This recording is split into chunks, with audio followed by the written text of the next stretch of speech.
Bonsoir à toutes et à tous, voici votre point actu du 22 juin 2025. Diplomatie et conflit. Iran, États-Unis, Israël.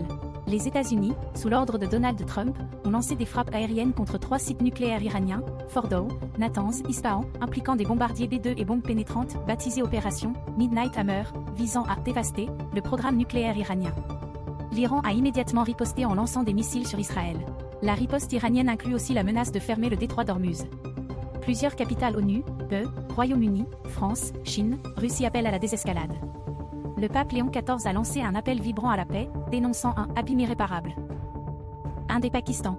La crise indo-pakistanaise continue de susciter des tensions. L'ONU appelle à la retenue maximale, la Russie et le Royaume-Uni émettent des avertissements de voyage. L'Iran se propose comme médiateur. Mongolie. À Oulan-Bator, des manifestations pacifiques pour lutter contre la corruption contraignent le Premier ministre à envisager un vote de confiance suite à une motion de défiance. Soudan, la guerre civile se poursuit, avec un impact culturel notable, le musée national de Khartoum a été occupé, et les fouilles de Méroé, patrimoine UNESCO, ont souffert. Économie et géopolitique énergétique. Global. Le prix du pétrole Brent dépasse $75 le baril, alimenté par l'incertitude au Moyen-Orient, particulièrement le risque de fermeture du détroit d'Ormuz.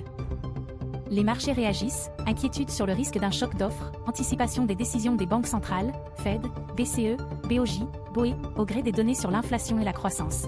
Chine et Asie centrale.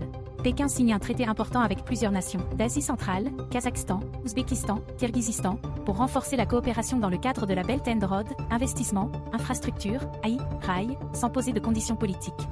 Culture, société et sciences. Australie-Inde.